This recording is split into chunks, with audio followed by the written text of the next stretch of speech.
On a cold October morning, a billionaire left $250,000 in cash, diamonds, gold and expensive jewelry scattered on his bed to test his black maid. She'd been building her reputation for 12 years, working 2 jobs to support her dying grandmother and finish college. But suddenly, she walked into his bedroom and found valuables worth over $410,000 scattered like breadcrumbs across his bed. Even though she knew one wrong move could destroy everything she'd built, she still made a choice that would leave him stunned. If you are enjoying this story, don't forget to hit that subscribe button, like the video and comment where you are watching from. Your support helps us bring more powerful stories. And trust me, you won't want to miss them. Now, let me take you back to where this story really began, earlier that morning when a billionaire decided to play with a woman's character. The 42 floors of the Aqua Tower stretched toward Lake Michigan's gray October sky, but for Harrison Blackthorne, the view from his corner unit felt more like a prison than a privilege. At 58, the tech mogul had built an empire worth $12 billion, yet he sat alone at his marble breakfast counter, scrolling through news of another data breach at a competitor's company while his coffee grew cold. Harrison's steel-gray hair was perfectly styled, his navy cashmere sweater and pressed khakis speaking to wealth that never needed to announce itself.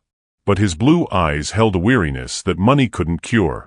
The October morning light streaming through his expansive windows illuminated a space that belonged in Architectural Digest, leather furniture in rich browns, abstract paintings worth more than most people's houses, and technology so advanced it responded to his voice before he finished speaking.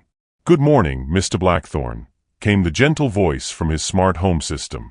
"You have 3 board meetings today, lunch with the Tribune's tech reporter, and your evening charity gala."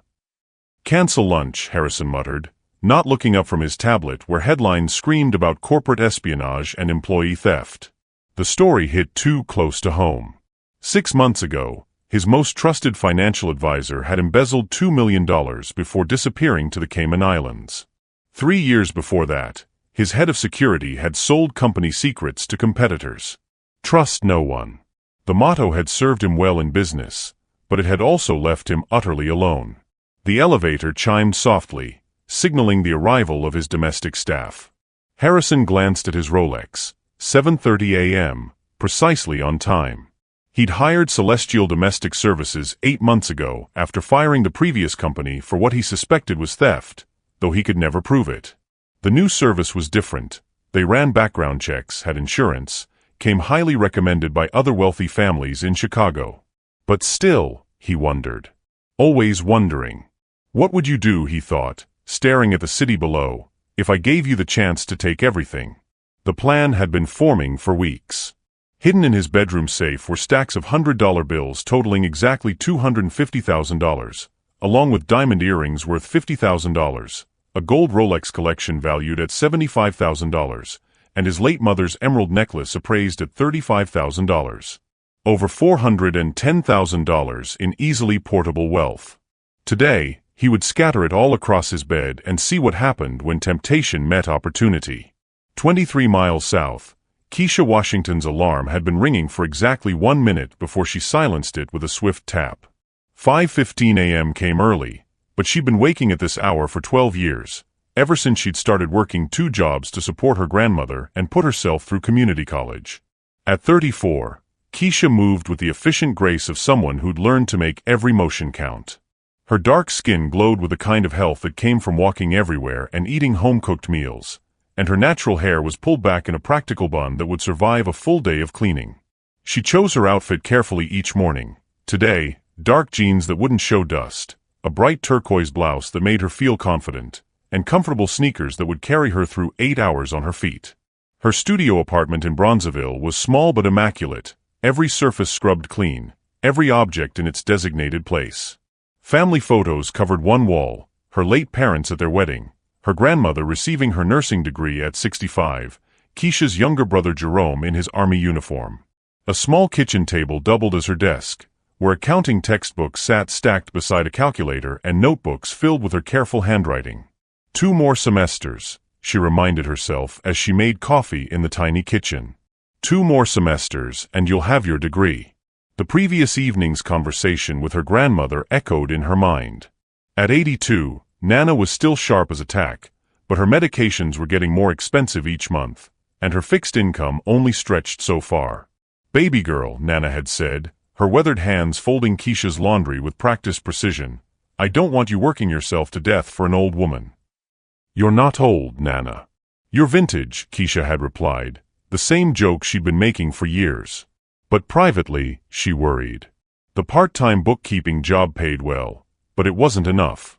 The cleaning service covered rent and groceries, but barely. And her dream of becoming a certified public accountant felt simultaneously within reach and impossibly far away. She checked her phone, a text from her supervisor at Celestial Domestic Services. "Blackthorn residents today. Premium rate. Be extra careful, he's particular." Keisha had cleaned for wealthy families before, but the Blackthorn job was different. The client paid triple the normal rate, had more security cameras than a bank, and never spoke to the staff directly. She'd been there 6 times over the past 2 months, and each visit felt like walking through a museum where she was afraid to breathe too loudly. As she gathered her cleaning supplies and packed her lunch, a turkey sandwich and an apple that would have to last until dinner, Keisha caught her reflection in the bathroom mirror. Her mother's eyes looked back at her, warm brown and determined.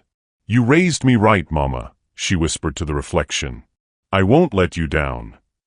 The L train's morning rush was just beginning as Keisha made her way to the Red Line, her supply bag slung over her shoulder and her mind already organizing the day ahead. She didn't know that 42 floors above Lake Michigan, Harrison Blackthorn was planning a test that would change both their lives forever. She didn't know that in 3 hours, she would be standing in his bedroom, faced with over $410,000 in cash and jewelry scattered like fallen stars across Egyptian cotton sheets. And she certainly didn't know that her response would shatter every assumption Harrison had built his lonely world upon.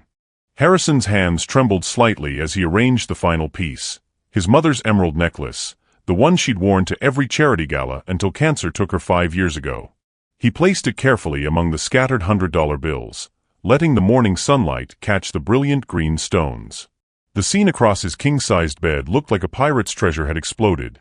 $250,000 in crisp bills formed small mountains between diamond earrings that threw rainbows across the white silk sheets, while gold watches and chains created glittering rivers of precious metal. His heart hammered as he checked the hidden cameras one final time. 4 different angles would capture everything: the micro camera disguised as a smoke detector, the one built into his bedside lamp, another in the picture frame holding his Harvard MBA, and the main security feed from the corner of the room. Each device transmitted directly to his phone, which he'd monitor from his home office down the hall. Over $400,000, he thought, stepping back to survey his handiwork. More money than most people see in a lifetime, just sitting there for the taking. The elevator chimed. She was here. Harrison hurried to his office, closing the door behind him and pulling up the camera feeds on his laptop. His palms were sweating as he watched the hallway camera show Keisha Washington entering through the service entrance, her turquoise blouse bright against her dark skin, her movements efficient and purposeful as always. He'd been observing her for 2 months through these same cameras, telling himself it was security, but really it was fascination. She worked with a quiet dignity that impressed him despite his cynicism. She never touched personal items unnecessarily, never lingered in rooms longer than required, never seemed to snoop or pry. She hummed sometimes while she worked, old gospel songs that reminded him of his childhood nanny. But today would be different. Today he would know who she really was. Keisha hummed Blessed Assurance under her breath as she assembled her cleaning cart in the service area. The Blackthorn residence always felt like stepping into a different world. Everything was so perfectly arranged, so expensive, so utterly foreign to her everyday life. The silence was the strangest part. Most families had some noise, televisions, music, conversations. But here, even her footsteps seemed too loud against the polished marble floors. She developed a routine over the past 2 months. Start with the guest bathrooms, work through the living areas, save the master bedroom for last since Mr. Blackthorn was usually in his office by then. She'd never actually met him face to face, though she'd glimpsed him once through a doorway, a tall, silver-haired man in expensive clothes who looked like he carried the weight of the world on his shoulders. Rich people problems, she'd thought at the time, then immediately felt guilty. Money didn't solve everything. Her grandmother always said that loneliness was loneliness, whether you lived in a mansion or a studio apartment. The morning flew by in her usual rhythm, scrubbing, dusting, organizing. The guest bathroom with its marble countertops and gold fixtures. The living room with its leather furniture and abstract art that probably cost more than her car. The kitchen with appliances so high-tech she was afraid to touch them wrong. By 10:30, she was ready for the master bedroom. She knocked gently on the closed door, a habit from other homes where people might be sleeping late. No answer. She tried the handle and found it unlocked. "Mr. Blackthorne," she called softly. "Housekeeping." Silence. Keisha pushed the door open and stepped inside, her eyes immediately drawn to the floor-to-ceiling windows that offered a breathtaking view of Lake Michigan. The October sky was clearing, and sunlight streamed across. She froze. The bed looked like a jewelry store had exploded. $100 bills were scattered everywhere, some in neat stacks, others spread like green confetti across the white silk comforter. Diamond earrings caught the light and threw tiny rainbows across the walls. Gold chains and watches created glittering pools among the cash. An emerald necklace lay draped across a pillow like a sleeping green snake. Keisha's cleaning cart clattered as her hands instinctively flew to her mouth. What in the world? Her first thought was burglary. Someone had broken in, ransacked the bedroom, scattered everything while searching for something else. But nothing looked disturbed except for the impossible display of wealth across the bed. The dresser was untouched. The closet doors were closed.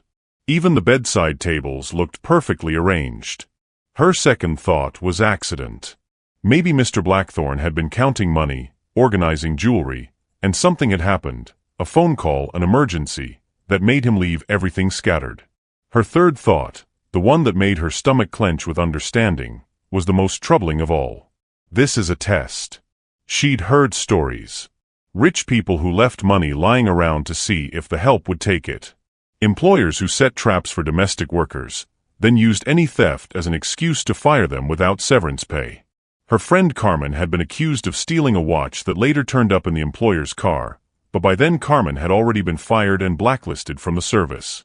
Keisha's hands were shaking as she stared at the fortune spread before her.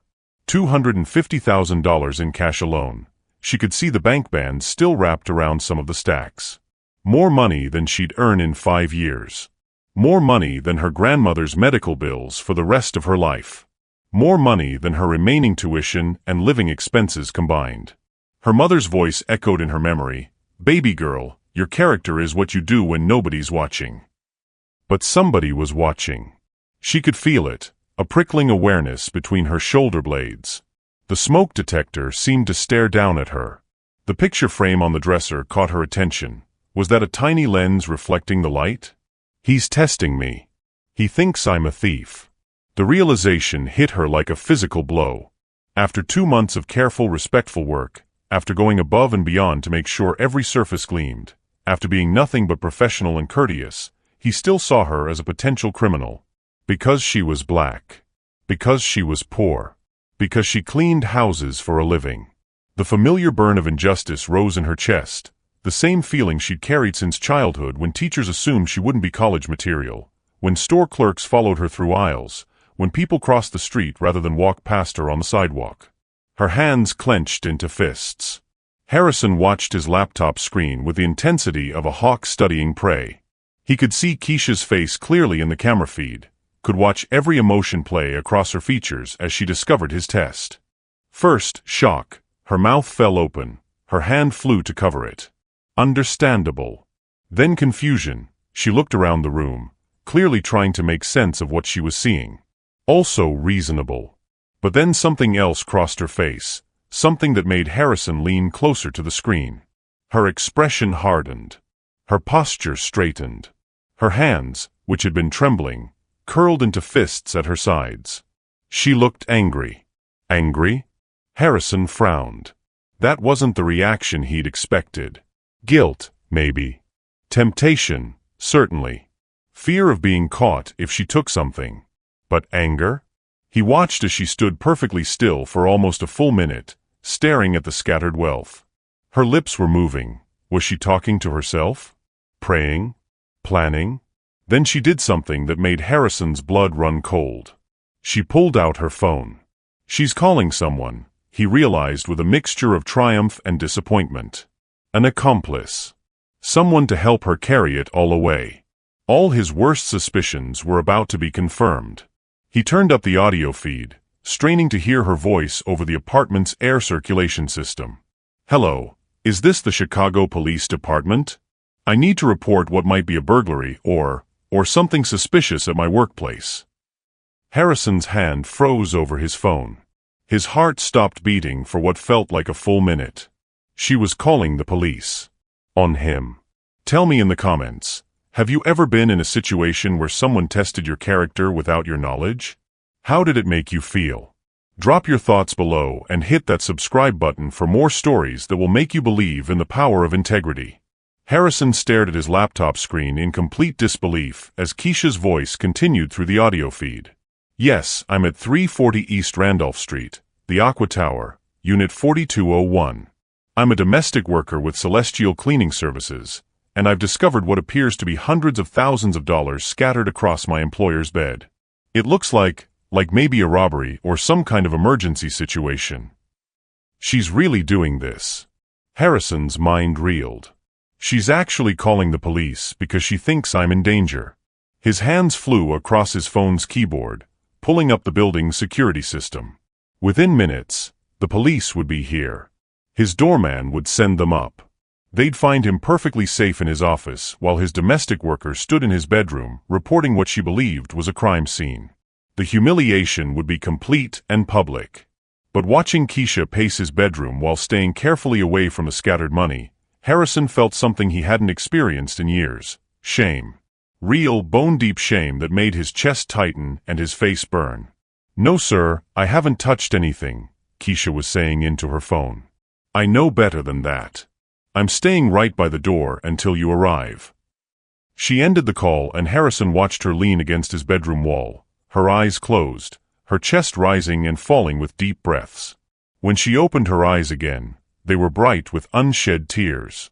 "I know you're watching," she said quietly to the room. "I don't know why you did this, Mr. Blackthorne. I don't know what I did to make you think so little of me. But I hope you're getting a good show." The words hit Harrison like physical blows. She knew. She'd figured out the test, and instead of taking the money or simply walking away, she'd called the authorities because she genuinely believed he might be in danger. He buried his face in his hands. "What have I done?"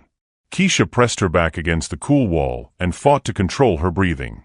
The hurt was worse than the anger now, a deep, aching disappointment that threatened to spill over in tears she refused to shed on camera. She'd been so careful, so professional. She'd even gone beyond her duties, organizing his medicine cabinet when she noticed his blood pressure medication was mixed in with vitamins, watering the plants that were clearly dying from neglect, leaving his favorite coffee pods in perfect rows because she'd noticed he always reached for the same brand. She'd started to care about this lonely, wealthy man she'd never met, creating small kindnesses in his space because the apartment felt so desperately empty despite all its luxury. And he'd repaid that care by treating her like a common thief. "Just breathe," she told herself. "The police will come, they'll realize what happened, and you can walk out of here with your dignity intact." But even as she thought it, fear crept in around the edges. What if the police didn't believe her? What if Mr. Blackthorne claimed she'd stolen something? What if this was all an elaborate setup to frame her for theft? Her phone buzzed, a text from her supervisor at Celestial Cleaning Services. "Police called about incident at Blackthorne residence. Are you okay?" Word was already spreading. Soon it would be all over the cleaning services network. Keisha Washington, the girl who'd been working her way through college for 12 years, finally snapped and tried to rob a client. Because who would believe the truth? Who would believe that a billionaire had scattered over $400,000 across his bed just to test whether his black cleaning lady was a thief? The sound of the elevator chiming made her jump. Heavy footsteps in the hallway, getting closer. Chicago Police Department. "In here." Keisha called, her voice steadier than she felt. "The bedroom." Two officers appeared in the doorway, a middle-aged white man with kind eyes and a younger black woman who took in the scene with a sharp assessment of someone who'd seen everything. "Ma'am, are you the one who called this in?" the male officer asked. "Yes, sir." "Officer." Keisha read his nameplate. Officer Robinson. I'm Keisha Washington with Celestial Cleaning Services. I arrived for my scheduled appointment at 7:30 this morning and discovered this when I came to clean the bedroom around 10:30. The female officer whistled low under her breath as she surveyed the scattered wealth. That's a lot of cash. Any sign of forced entry? No, ma'am, officer. Keisha checked the second nameplate. Officer Chen. The apartment was locked when I arrived. I used my keycard like always. Nothing else seems disturbed. Officer Robinson was already on his radio. We're going to need to locate the resident and make sure he's safe. Ma'am, you said you work here regularly. Twice a week for the past 2 months. I've never seen anything like this before. Where's your employer now? Before Keisha could answer, a voice came from the doorway. I'm right here. Harrison stood in his bedroom doorway feeling like the worst kind of fool. He'd thrown on a dress shirt over his casual clothes, trying to look like he'd just returned from an early meeting, but the officer's sharp eyes took in every detail. His lack of coat, his house slippers, the fact that he was clearly already home when the call came in. Mr. Blackthorne. Officer Dukes stepped forward. Are you all right, sir? We received a report of a possible burglary. Harrison's eyes met Keisha's across the room. She stood perfectly straight, her chin raised with quiet dignity, but he could see the hurt in her dark eyes. The betrayal. The disappointment that cut deeper than any anger could have. I'm fine, he said quietly. There's been a misunderstanding. A misunderstanding? Officer Robinson gestured toward the bed. Sir, there's over $250,000 in cash scattered across your bedroom, plus what looks like significant jewelry. If this wasn't a burglary, can you explain what happened? The moment stretched out like an eternity. Harrison could feel all 3 sets of eyes on him, the officers waiting for an explanation, Keisha watching to see what lie he would tell. He could claim it was an accident. Say he'd been organizing his valuables when an urgent phone call pulled him away. Make up some story about a business emergency that would explain the mess and make the whole thing disappear into paperwork and police reports that would be forgotten by evening.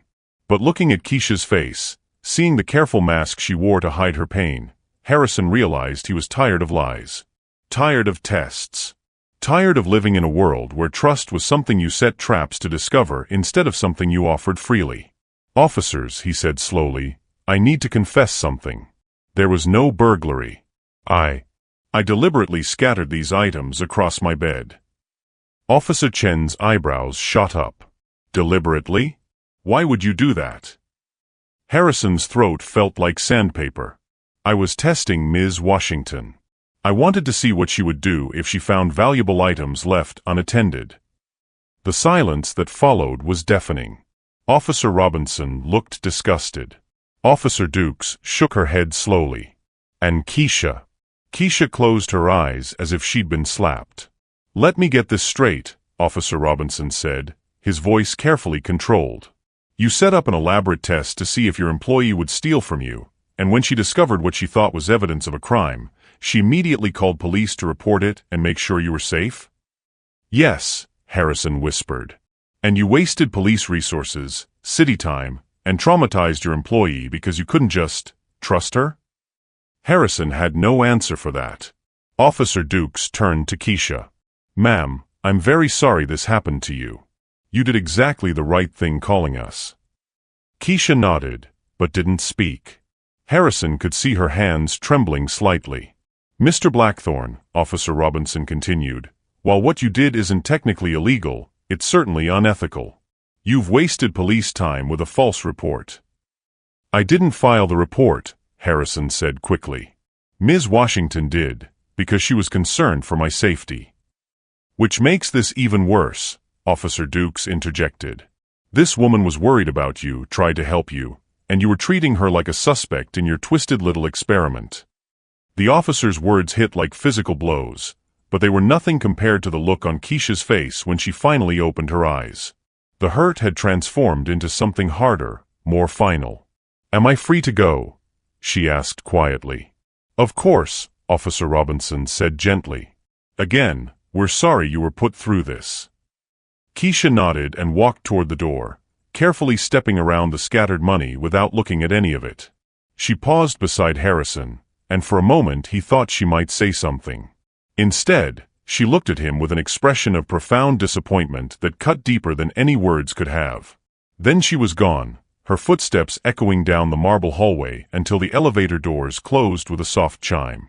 Harrison stood surrounded by his scattered wealth and 2 disgusted police officers, feeling poorer than he'd ever felt in his life. Harrison paced his apartment like a caged animal after the police left. The scattered money and jewelry still lay across his bed, a monument to his stupidity that he couldn't bring himself to clean up. Every time he looked at it, Keisha's face flashed in his mind. The moment she realized what he'd done, the careful dignity with which she'd walked away, the disappointment in her eyes that had cut him deeper than any accusation. His phone had been ringing non-stop. First, the head of Celestial Cleaning Services, demanding an explanation for why police had been called to one of their client sites. Then his building manager, asking about the police activity. Then his assistant, wondering why he'd missed his first board meeting of the day. Harrison ignored them all. He couldn't face explanations, couldn't stomach the professional conversations that would smooth over what he'd done with corporate politeness and legal disclaimers. Instead, he found himself opening his laptop and scrolling through the camera footage from the morning, watching Keisha's reaction over and over again. The way she'd immediately thought of his safety. The genuine concern in her voice when she called 911.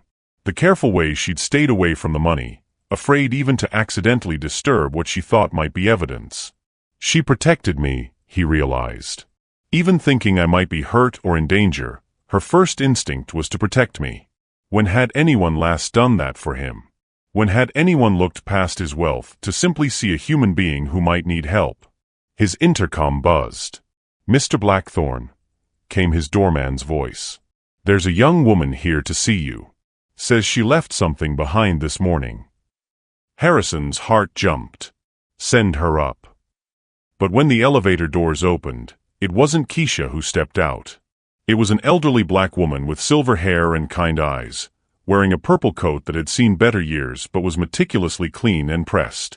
She moved with the careful precision of someone whose joints ached but whose spirit remained strong. "Mr. Blackthorne." Her voice carried the warm authority of someone accustomed to being listened to. "I'm Dorothy Washington, Keisha's grandmother." Harrison's mouth went dry. "Mrs. Washington. How did you get past your fancy security?" She smiled, but it didn't reach her eyes. When you've been a nurse for 45 years, you learn how to talk your way into places. That young man downstairs was very concerned when I told him my granddaughter had been upset by something that happened here today. She stepped into his apartment, her gaze taking in the expensive furniture and artwork with the assessing eye of someone who'd cleaned similar spaces in her youth. "May I sit down? These old bones don't stand as long as they used to." "Of course, please." Harrison gestured toward his living room, his mind racing. Why was she here? What did she want? Dorothy settled onto his leather sofa with a soft sigh. "Beautiful view," she commented, looking out at Lake Michigan. "I can see why you'd want to stay up here, away from all the messiness down below." The words stung, and Harrison suspected they were meant to.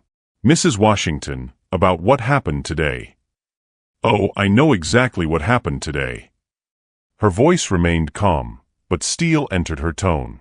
"Keisha came home in tears. Told me the whole story. How you scattered money around like breadcrumbs to see if the poor black girl would take some." Harrison flinched. "It wasn't. I didn't think of it that way." "How did you think of it?" Dorothy's eyes pinned him in place. "You've been watching my granddaughter work for 2 months. Has she ever given you reason to doubt her character?" "No," Harrison admitted quietly. "Has she ever been anything but professional, respectful, and thorough in her work?" "No." "Then why?" Dorothy leaned forward, and Harrison could see where Keisha had gotten her inner strength. "Why would you assume she was a thief? What about her made you think she couldn't be trusted?" The question hung in the air like an accusation, but Harrison found himself answering honestly.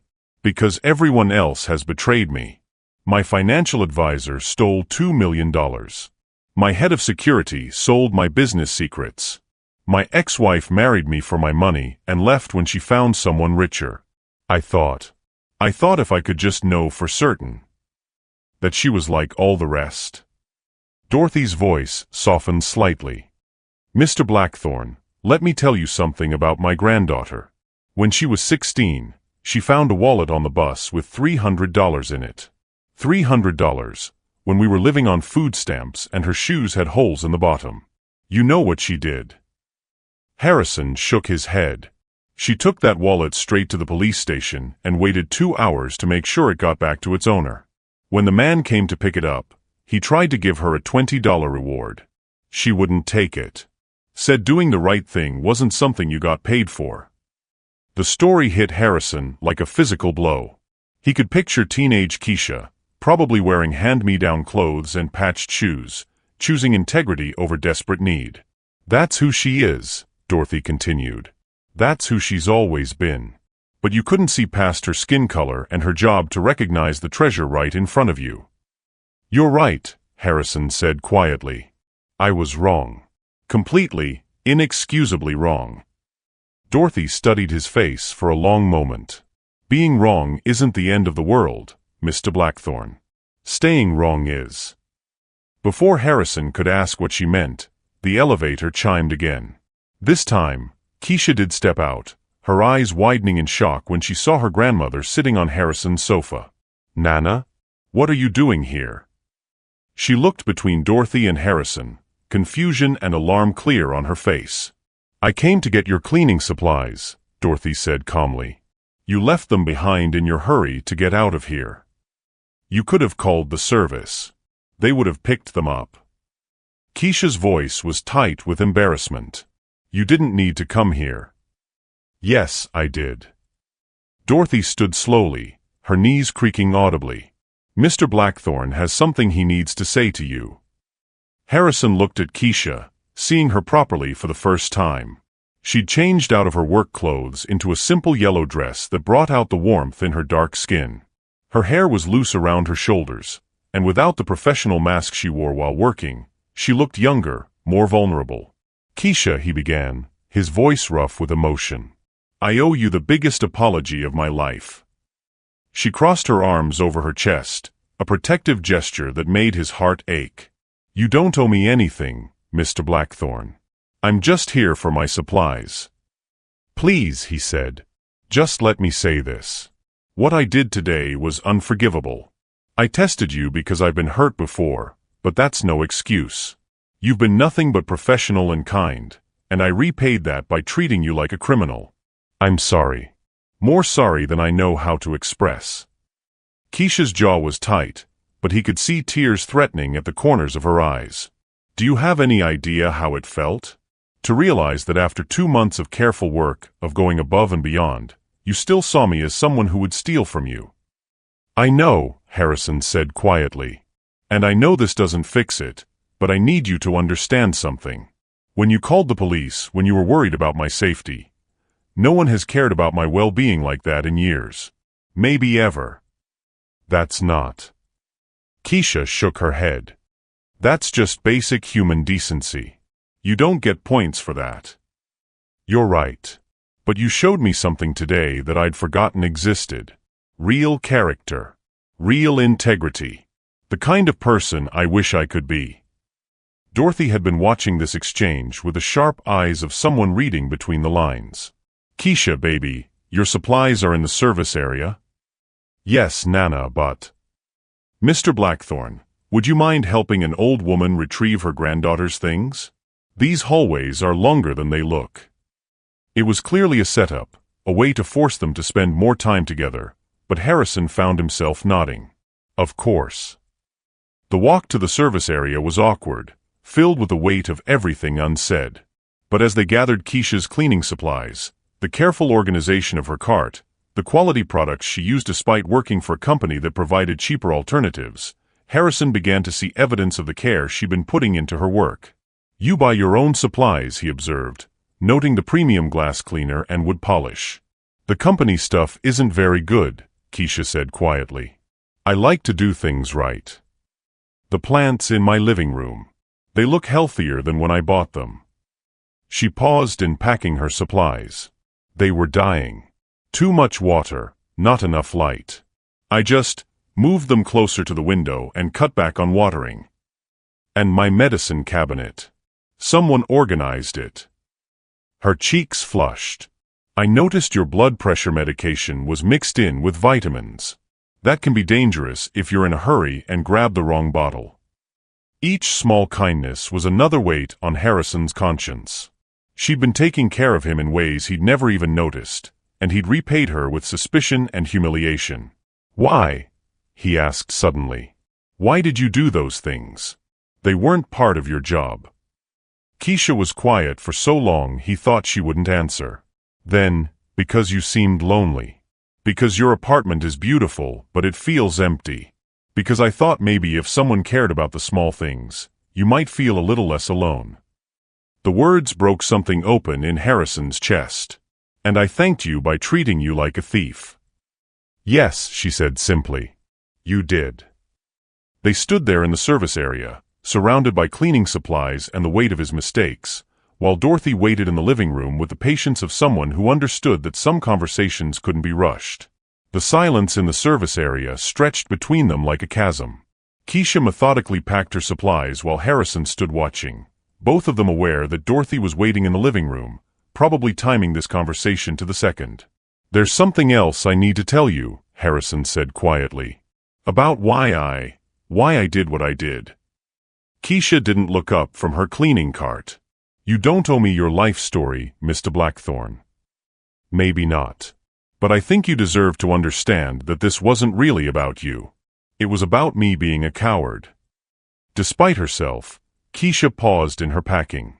Something in his voice, a rawness she'd never heard before, made her look up. Harrison was staring at the floor, his hands shoved deep in his pockets. "6 months ago, I trusted someone completely. Alan Fitzgerald. He'd been my financial advisor for 8 years. I was the best man at his wedding. His kids called me Uncle Harry." The pain in his voice was unmistakable. Keisha found herself listening despite her anger. He had access to everything. My personal accounts, my business funds, my mother's trust. I never questioned a single transaction because I trusted him like a brother. Harrison's laugh was bitter. He stole $2 million over the course of 3 years. Small amounts, carefully hidden, invested in his own ventures. When I finally discovered it, he was already on a plane to the Cayman Islands. "I'm sorry that happened to you," Keisha said quietly. "But that doesn't. There's more." Harrison looked up, meeting her eyes. "Before Alan, it was my head of security, Robert. Before that, my ex-wife Catherine, who cleaned out our joint accounts the day she filed for divorce. Before that, my business partner in my first company, who sold our client list to competitors while I was visiting my dying mother." Each betrayal was a weight in his voice, years of accumulated hurt that had calcified into suspicion. "And before all of them," Harrison continued, his voice dropping to almost a whisper, "there was my father." Keisha stopped packing entirely now, sensing they'd reached the heart of something important. Thomas Blackthorne was Chicago's most respected venture capitalist.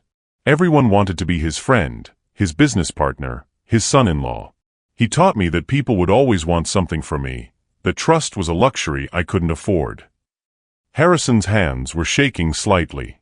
"When I was 12, he gave me $100 and told me to leave it on my desk at boarding school. Within a week, it was gone. My roommate, the boy I thought was my best friend, had taken it." "Your father set you up," Keisha realized with horror. "He made you bait your own friend. He called it a valuable lesson. Said it was better to learn early that people would always disappoint you if the price was right." Harrison's smile was painful to watch. "I've been testing people ever since. It's the only way I knew how to protect myself." The revelation hung between them, explaining so much about the lonely man who lived in this beautiful, empty apartment. But Keisha felt her own defenses rising. "So you decided to teach me the same lesson your father taught you," she said, her voice hard. "Pass on the poison to the next generation." "No," Harrison said quickly. "Yes. I don't know. I was scared. Scared of what? That I might steal your precious money. Scared that you might be different. The admission seemed to surprise him as much as it did her. For 2 months, I watched you work. I saw how you cared for my space, how you went beyond what anyone expected.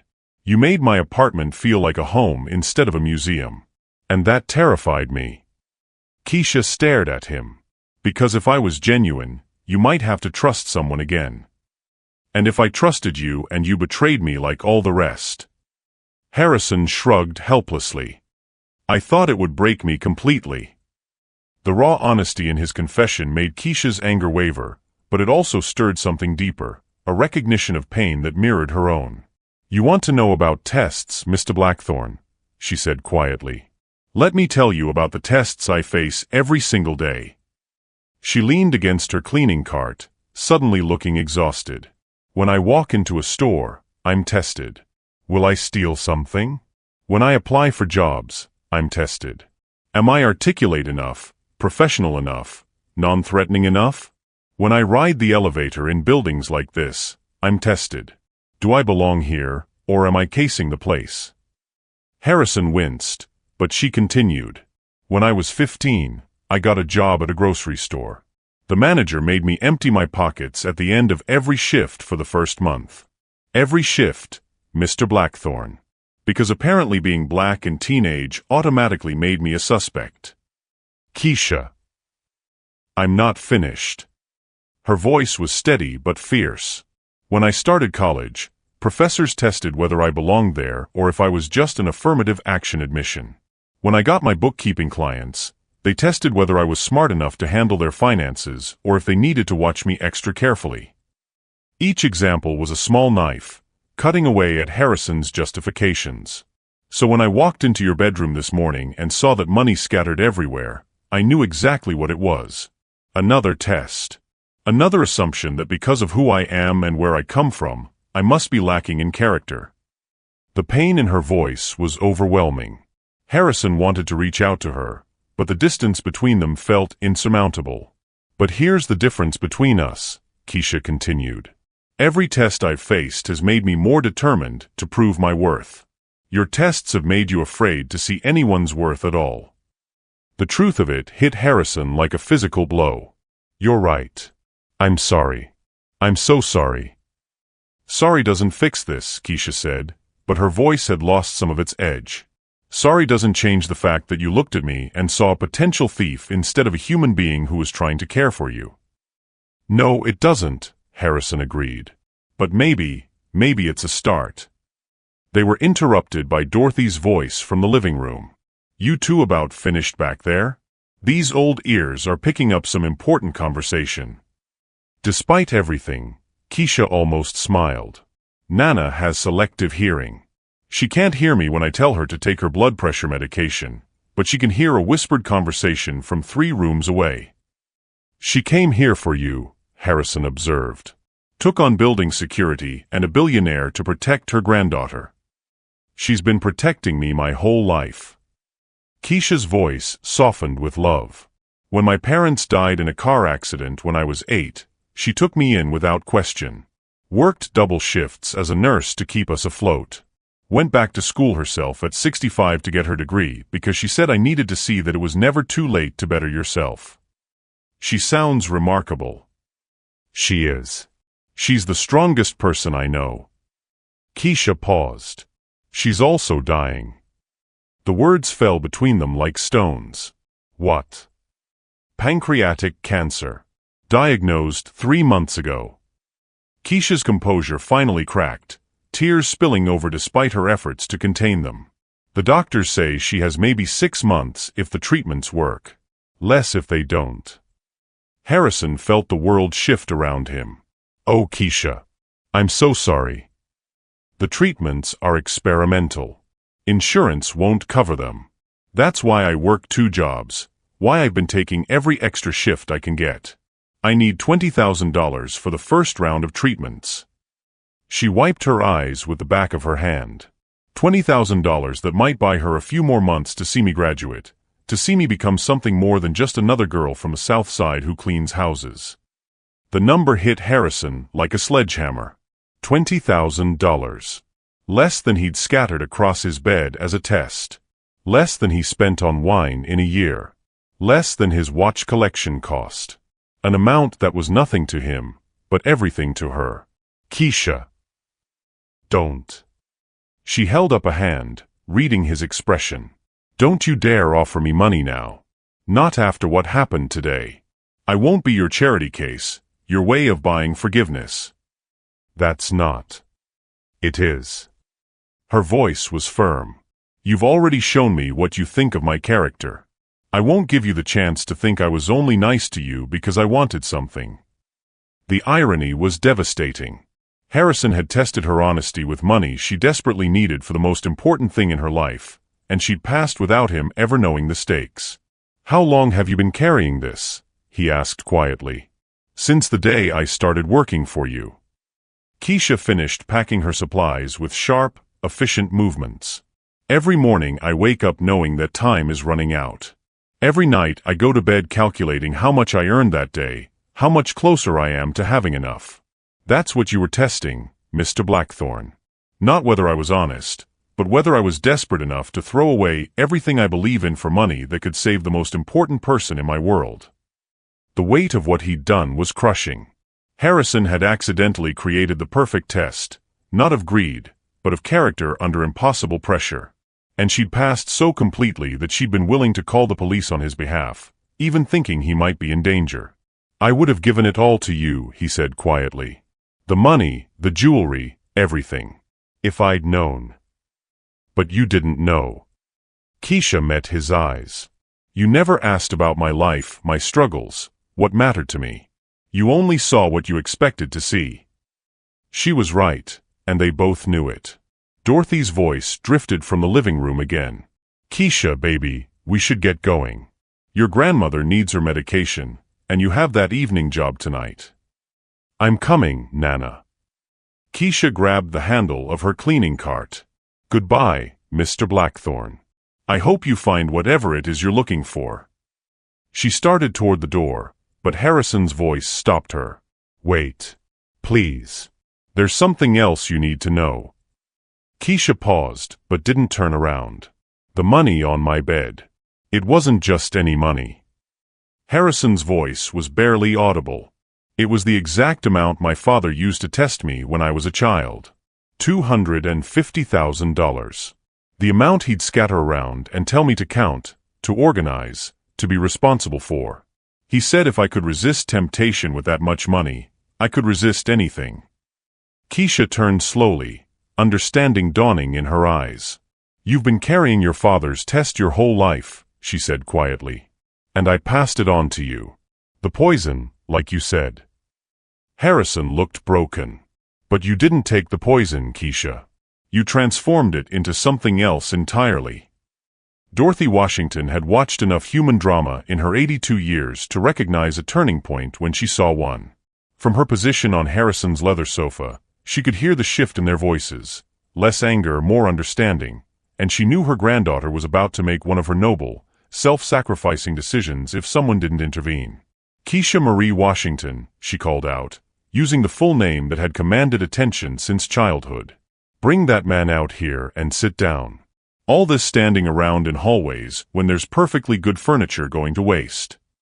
Keisha appeared in the doorway, her eyes still red from tears but her spine straight with stubborn pride. Nana, we should go. I've got to get to the bookkeeping office by 3. You've got time.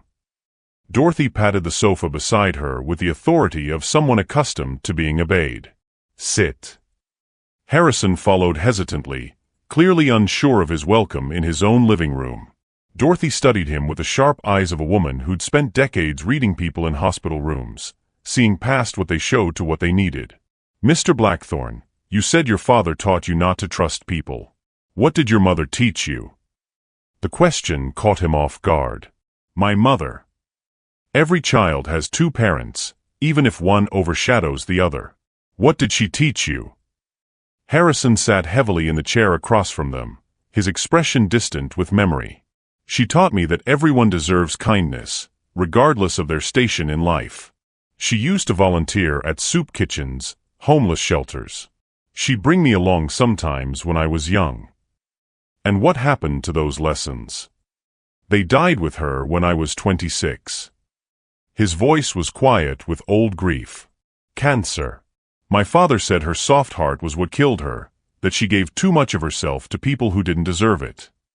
Dorothy made a sound of disgust. Your father was a fool. Nana, Keisha warned softly. Hush, child. I'm old enough to speak my mind. Dorothy turned back to Harrison. Your mother's kindness didn't kill her. Cancer did.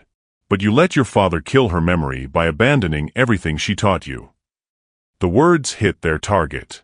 Harrison's face crumpled slightly. I used to be different. Before she died, I wanted to change the world.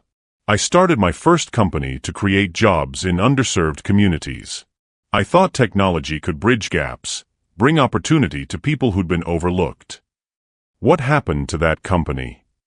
Keisha asked quietly.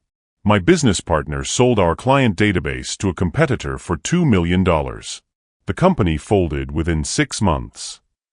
Harrison's laugh was bitter. My father said it proved his point. That idealism was expensive naivety.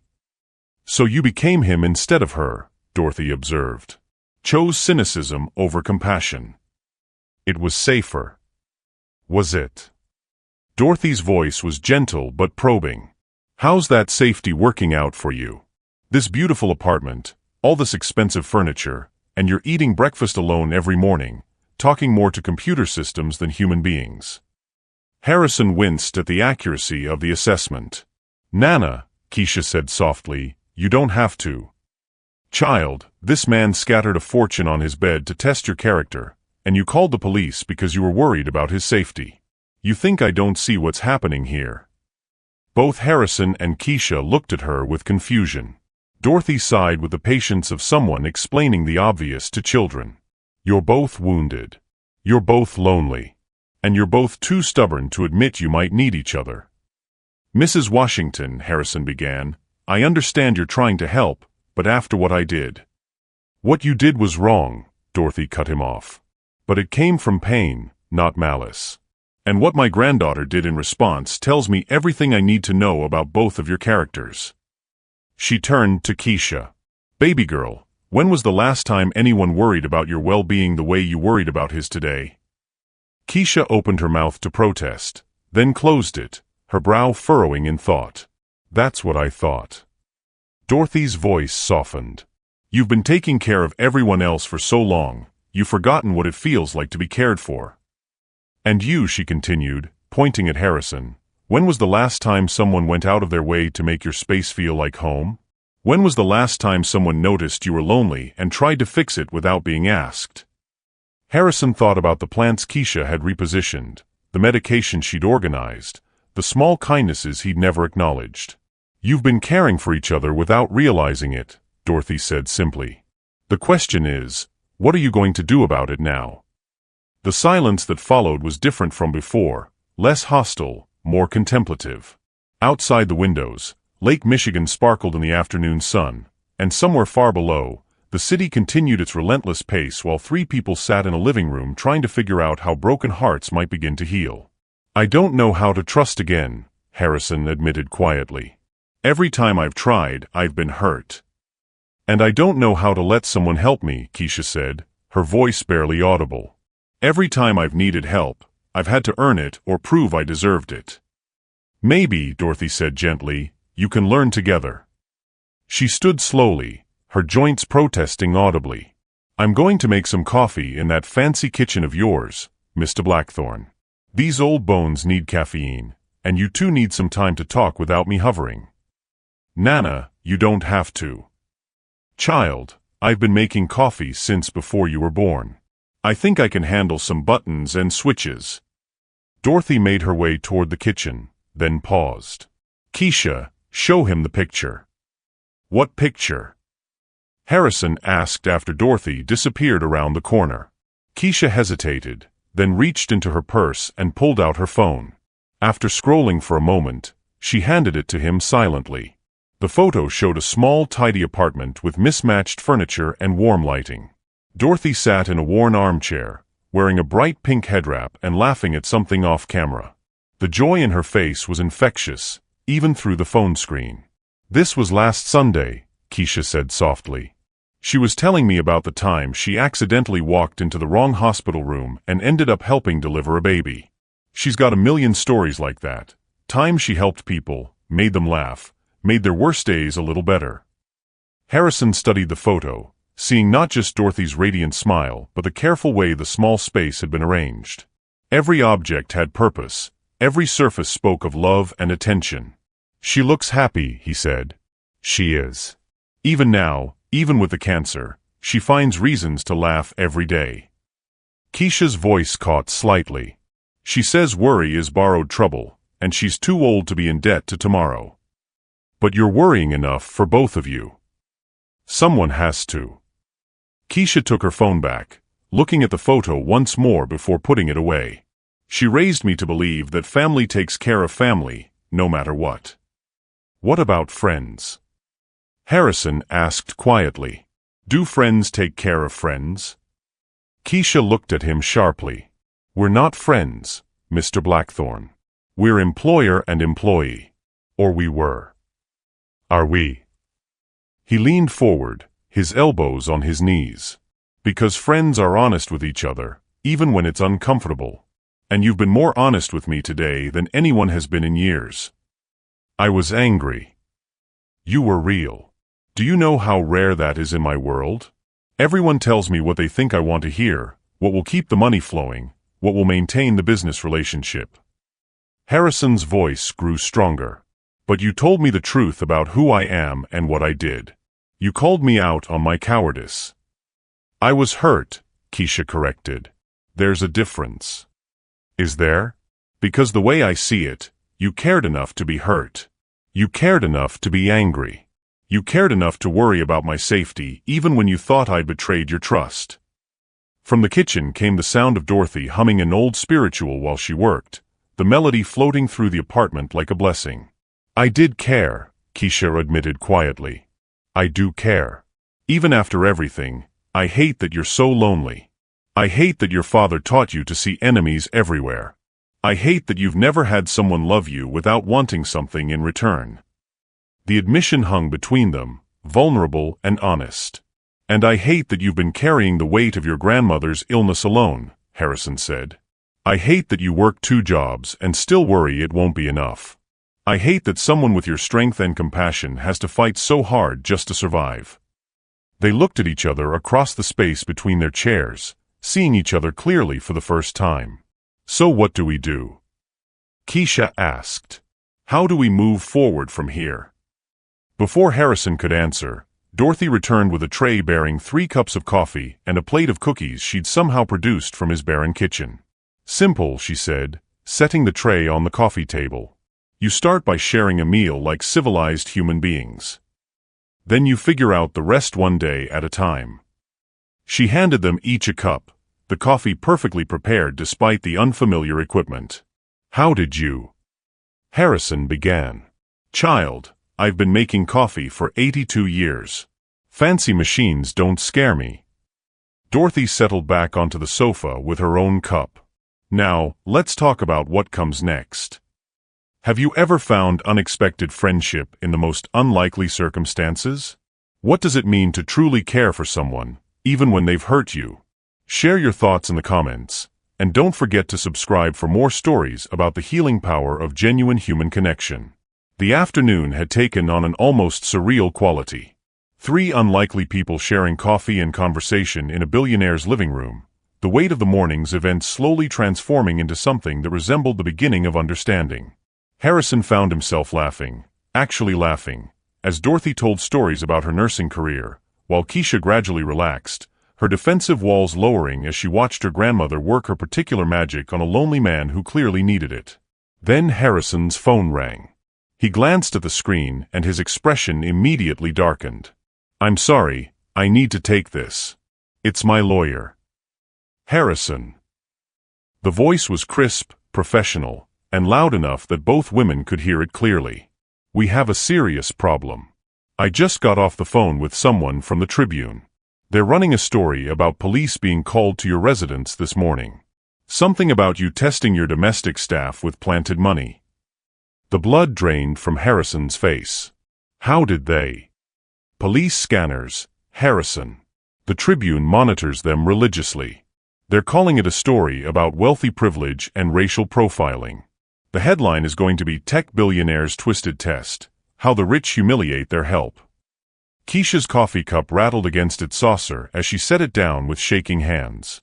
Dorothy's face had gone stone cold. "Can we stop it?" Harrison asked desperately. "Not unless you can prove it didn't happen. Which you can't, because it did." The lawyer's voice was harsh. "Harrison, this is a public relations nightmare. The board is already getting calls. Social media is starting to pick it up. #billionaire test is trending on Twitter." "Oh God," Harrison whispered. "It gets worse. They have a photo." "What photo?" "Someone in your building took a picture of police cars outside. They're using it with the story. But that's not the bad part. The bad part is they know the employee's name."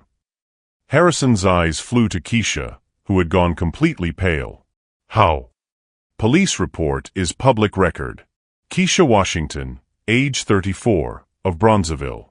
They've got her full name, her address, probably her employment history by now."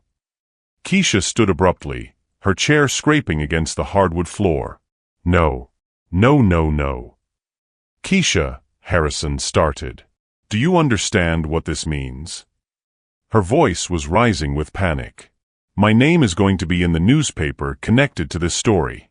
Every potential employer, every client, everyone is going to see Keisha Washington and think that's the maid who almost got accused of stealing from a billionaire. But you didn't do anything wrong. You think that matters?" Keisha was pacing now, her hands pressed to her head. "You think people are going to read past the headline? You think anyone's going to hire a domestic worker who was involved in a police incident at a wealthy client's home?" The full implications hit Harrison like a freight train. "I'll fix this. I'll call the Tribune, explain what really happened." "And say what?" Keisha's voice cracked. "That you deliberately tested me because you thought I might be a thief? That makes it better." Dorothy stood slowly, her face a mask of controlled fury that was somehow more terrifying than shouting would have been. "Mr. Blackthorne, I think you should know that my granddaughter has been building her reputation in this city for 12 years.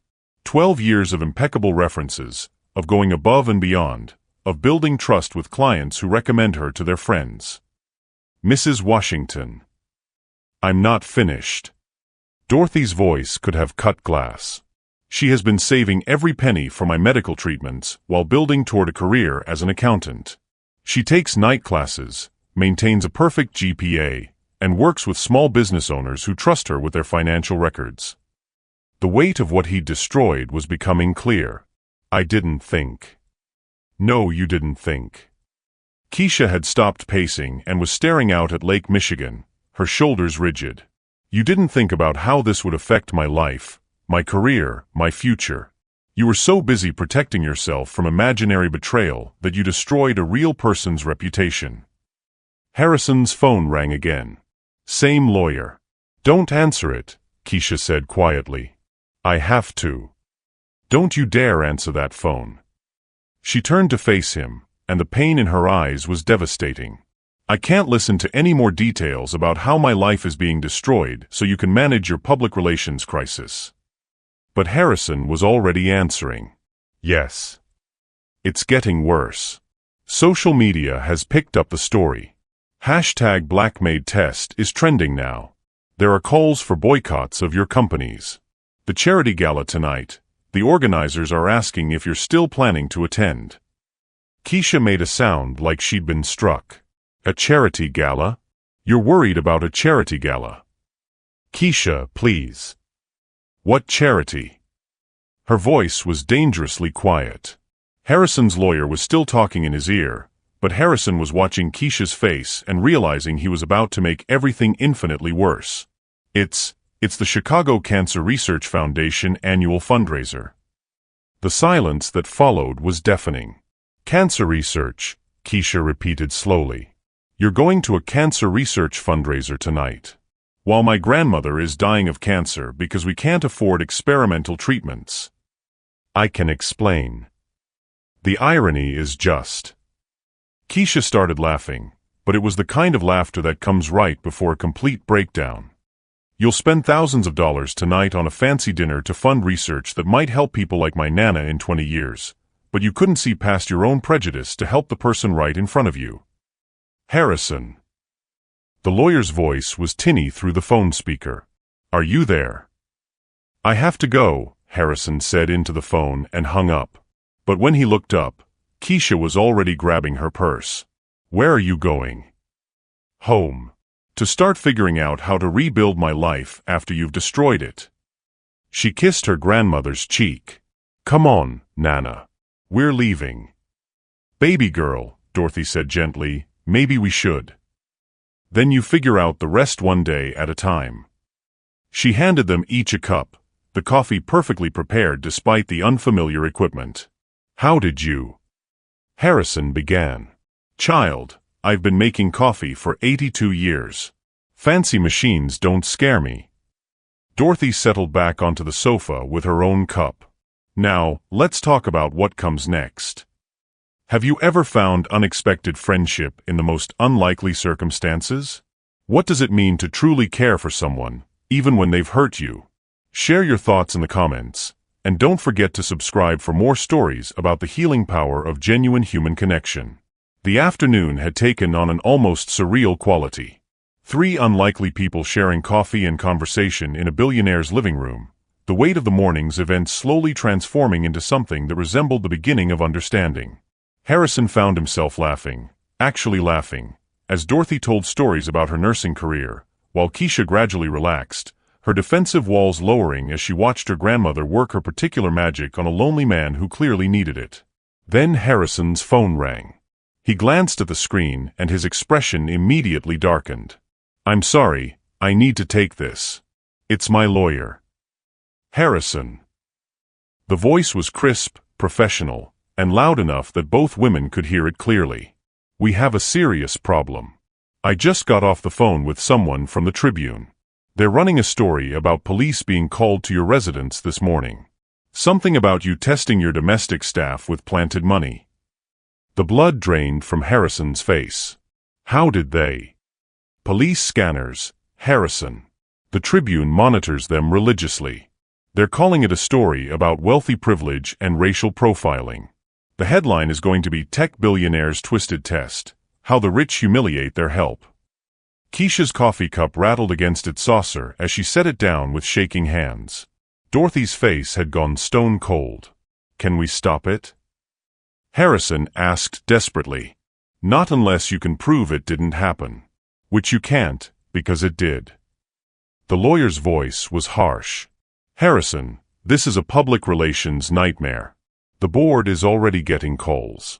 Social media is starting to pick it up. #BillionaireTest is trending on Twitter. Oh God, Harrison whispered. It gets worse. They have a photo. What photo? Someone in your building took a picture of police cars outside. They're using it with the story. But that's not the bad part. The bad part is they know the employee's name. Harrison's eyes flew to Keisha, who had gone completely pale. How? Police report is public record. Keisha Washington, age 34, of Bronzeville. They've got her full name, her address, probably her employment history by now. Keisha stood abruptly, her chair scraping against the hardwood floor. No. No, no, no. Keisha, Harrison started. Do you understand what this means? Her voice was rising with panic. My name is going to be in the newspaper connected to this story. Every potential employer, every client, everyone is going to see Keisha Washington and think that's the maid who almost got accused of stealing from a billionaire. But you didn't do anything wrong. You think that matters? Keisha was pacing now, her hands pressed to her head. You think people are going to read past the headline? You think anyone's going to hire a domestic worker who was involved in a police incident at a wealthy client's home? The full implications hit Harrison like a freight train. I'll fix this. I'll call the Tribune, explain what really happened. And say what? Keisha's voice cracked. That you deliberately tested me because you thought I might be a thief? That makes it better. Dorothy stood slowly, her face a mask of controlled fury that was somehow more terrifying than shouting would have been. Mr. Blackthorne, I think you should know that my granddaughter has been building her reputation in this city for 12 years. 12 years of impeccable references, of going above and beyond, of building trust with clients who recommend her to their friends. Mrs. Washington. I'm not finished. Dorothy's voice could have cut glass. She has been saving every penny for my medical treatments while building toward a career as an accountant. She takes night classes, maintains a perfect GPA, and works with small business owners who trust her with their financial records. The weight of what he'd destroyed was becoming clear. I didn't think. No, you didn't think. Keisha had stopped pacing and was staring out at Lake Michigan, her shoulders rigid. You didn't think about how this would affect my life, my career, my future. You were so busy protecting yourself from imaginary betrayal that you destroyed a real person's reputation. Harrison's phone rang again. Same lawyer. Don't answer it, Keisha said quietly. I have to. Don't you dare answer that phone. She turned to face him, and the pain in her eyes was devastating. I can't listen to any more details about how my life is being destroyed so you can manage your public relations crisis. But Harrison was already answering. Yes. It's getting worse. Social media has picked up the story. #BlackMaid test is trending now. There are calls for boycotts of your companies. The charity gala tonight, the organizers are asking if you're still planning to attend. Keisha made a sound like she'd been struck. A charity gala? You're worried about a charity gala. Keisha, please. What charity? Her voice was dangerously quiet. Harrison's lawyer was still talking in his ear, but Harrison was watching Keisha's face and realizing he was about to make everything infinitely worse. It's the Chicago Cancer Research Foundation annual fundraiser. The silence that followed was deafening. Cancer research, Keisha repeated slowly. You're going to a cancer research fundraiser tonight. While my grandmother is dying of cancer because we can't afford experimental treatments. I can explain. The irony is just. Keisha started laughing, but it was the kind of laughter that comes right before a complete breakdown. You'll spend thousands of dollars tonight on a fancy dinner to fund research that might help people like my Nana in 20 years, but you couldn't see past your own prejudice to help the person right in front of you. Harrison. The lawyer's voice was tinny through the phone speaker. Are you there? I have to go, Harrison said into the phone and hung up. But when he looked up, Keisha was already grabbing her purse. Where are you going? Home. To start figuring out how to rebuild my life after you've destroyed it. She kissed her grandmother's cheek. Come on, Nana. We're leaving. Baby girl, Dorothy said gently, maybe we should. I looked her up.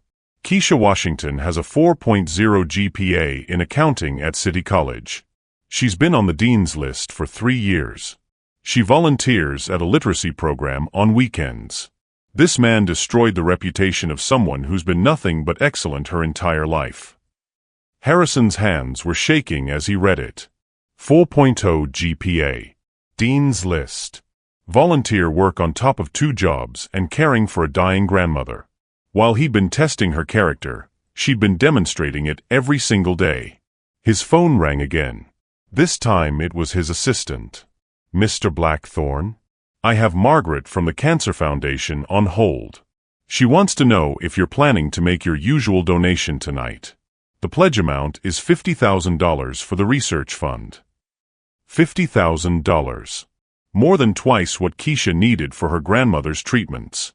Sir? Are you there? Harrison closed his eyes, and suddenly he could hear his mother's voice from 30 years ago. The measure of a man isn't how much he can accumulate, Harry. It's how much he's willing to give when it matters most. For the first time in decades, he knew exactly what she would want him to do. "Cancel the donation," he said quietly. "Sir. Cancel the donation to the Cancer Foundation. And get me the contact information for every major news outlet that's covering this story. I want to schedule interviews for tomorrow morning. Mr. Blackthorne, your publicist strongly advises against giving interviews right now. Fire the publicist. And call my lawyer. I need him to draft something for me tonight." Harrison ended the call and walked back toward the gala, but instead of rejoining the party, he headed for the exit. He had work to do, and for the first time in years, it wasn't work designed to protect himself. It was work designed to protect someone else. Keisha hadn't slept. She'd spent the night watching her phone buzz with notifications as her name spread across the internet, each share and comment another nail in the coffin of her reputation. Her grandmother had finally fallen asleep around 3 a.m., exhausted from trying to comfort her, but Keisha had remained wide awake, staring at the ceiling and trying to figure out how to rebuild a life that had been destroyed in a single afternoon. The worst part wasn't the strangers commenting on her situation. It was the silence from people she knew. No calls from her bookkeeping clients. No texts from other women in the cleaning service. Even her night school classmates hadn't reached out. In the court of public opinion, she'd already been tried and found guilty of something. Being in the wrong place at the wrong time. Being black and poor and naive enough to think a wealthy man might actually see her as human. Her phone rang, jarring her from her thoughts. Unknown number. "Hello. Ms. Washington? This is Jennifer Martinez from Channel 7 News. I was wondering if you'd be willing to give an interview about what happened yesterday at Harrison Blackthorne's residence." Keisha's stomach lurched. No, I don't want to. We're prepared to offer compensation for your time. This story is generating significant interest, and we'd like to hear your side." "My side?" Keisha's voice cracked. "There are no sides. A man thought I was a thief, he tested me, and now my name is ruined. What more is there to say?" "Well, Mr. Blackthorne is giving interviews today. Starting at 8 a.m. with Good Morning America, then CNN, then local affiliates. We thought you might want to respond." The phone slipped from Keisha's hand, clattering to the floor. Harrison was going on television. National television. To talk about her, about what happened, to spin the story in whatever way would save his reputation. She scrambled to pick up the phone. "Ms. Washington? Are you there?" What is he saying?" "I don't know yet. The interviews haven't aired. But his people put out a statement an hour ago saying he takes full responsibility for his actions and wants to make things right." "Make things right," Keisha repeated hollowly. "How do you make something like this right?" She hung up before the reporter could answer, but the phone immediately rang again. Another unknown number. Then another. By 6:30 a.m., she'd received calls from 5 different news outlets, all wanting her comment on Harrison Blackthorne's media blitz. Dorothy shuffled out of the bedroom in her robe and slippers, looking older than her 82 years. "Baby girl, you need to eat something." "I can't, Nana. My stomach."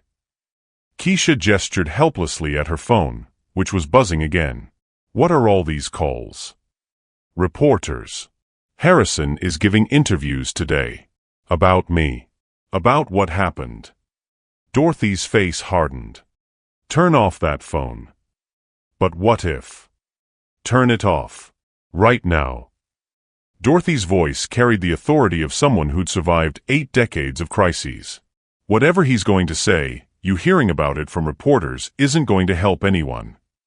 Keisha powered down her phone with shaking hands, and the apartment fell into blessed silence. "Now," Dorothy said gently, "you're going to shower, eat breakfast, and then we're going to figure out what comes next." What if there is no next? Keisha's voice was small, defeated. What if this destroys everything I've worked for? Dorothy sat beside her granddaughter on the small sofa, taking her hands in her weathered ones. "Baby girl, do you remember when you were 16 and that teacher accused you of cheating on your SATs because your score was too high for a girl from your background?" Keisha nodded. "What did we do?" We proved him wrong.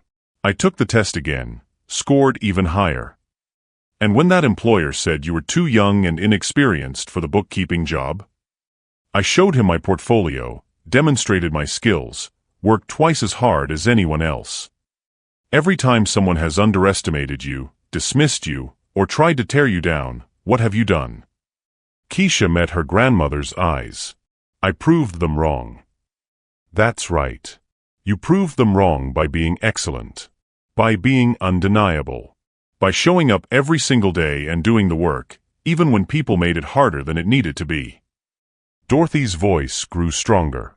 This man's test didn't change who you are, Keisha. It revealed who you are. And what it revealed is someone so good, so principled, that even when faced with more money than she'd ever seen, her first thought was to protect someone else.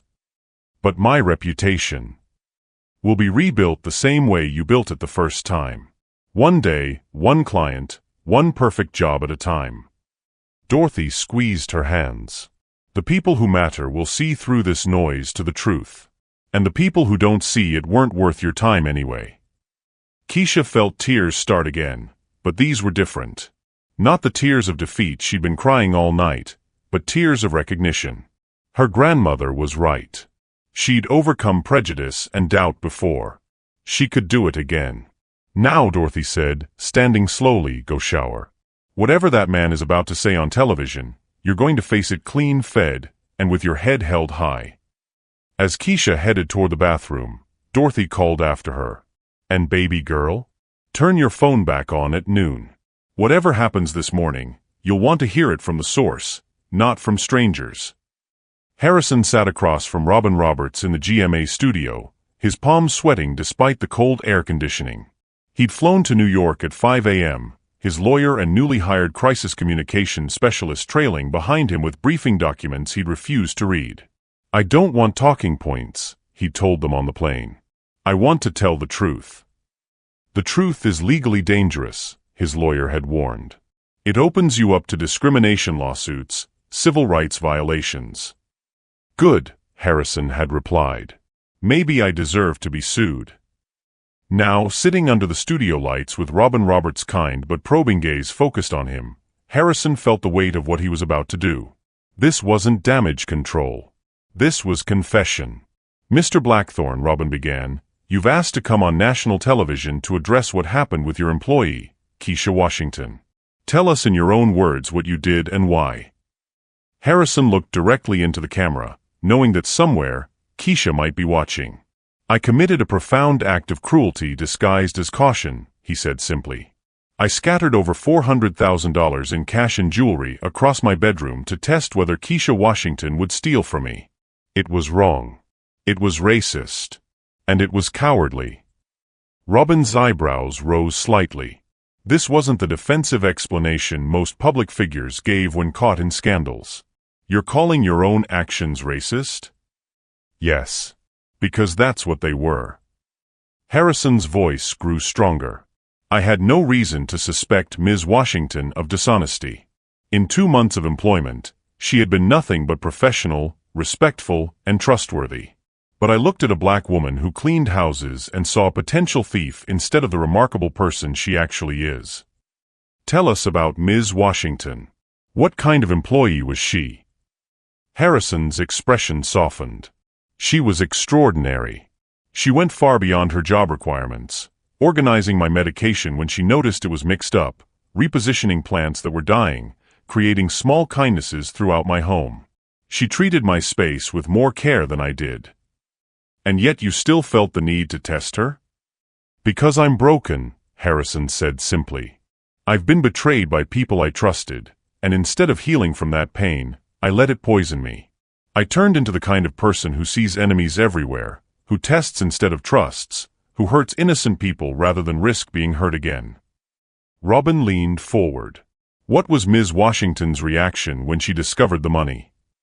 She called the police immediately because she was worried about my safety. She thought I might be hurt or in danger. Harrison's voice cracked slightly. While I was watching her through hidden cameras, expecting her to steal from me, she was trying to protect me. How do you make something like this right? Harrison pulled a folded document from his jacket pocket. This is a legal document I had drawn up last night. It establishes the Keisha Washington Scholarship Fund with an initial endowment of $5 million. Robin's eyes widened. $5 million. The fund will provide full scholarships for working students pursuing degrees in accounting and business, with preference given to single parents and primary caregivers. It will also provide emergency financial assistance for students facing medical crises in their families. This is certainly generous, but some might say you're trying to buy forgiveness. I'm not. Harrison's voice was firm. This isn't about forgiveness. This is about acknowledging that Keisha Washington represents everything I should aspire to be, someone who works tirelessly for her goals, who maintains her integrity under impossible pressure, who thinks of others before herself even when she's been wronged. He looked directly into the camera again. Ms. Washington, if you're watching this, I want you to know that this scholarship fund isn't charity. It's recognition. Recognition of the excellence you've demonstrated every day, recognition of the strength you've shown in the face of my cruelty, and recognition that the world needs more people like you and fewer people like who I've become. Robin was quiet for a moment. What's next for you, Mr. Blackthorne?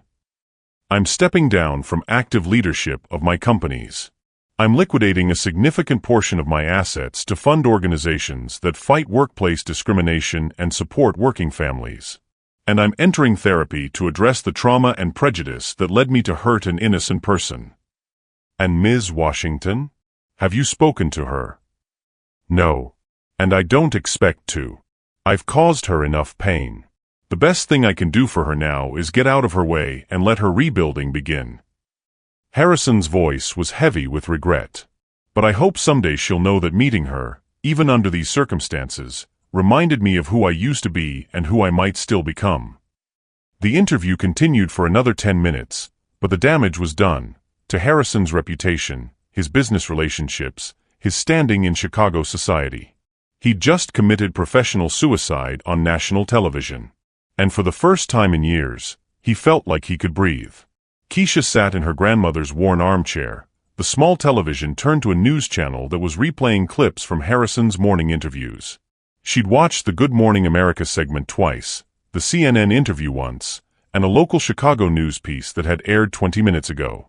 Each time, she found herself more confused than angry. This wasn't the defensive, reputation-saving performance she'd expected.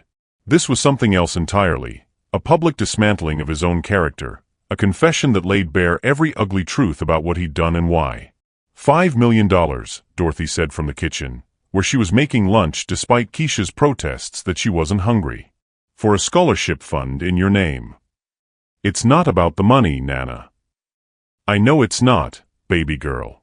But it's not nothing either. Keisha's phone, which she turned back on at noon as her grandmother suggested, had been ringing constantly. More reporters, but also other calls, her supervisor at Celestial Cleaning Services, her professors from night school, even a few of her bookkeeping clients who'd seen the interviews and wanted to express their support.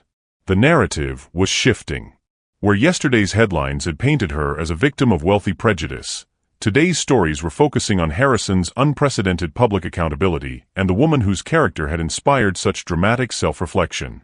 Billionaire's $5 million mea culpa. She reminded me who I could be.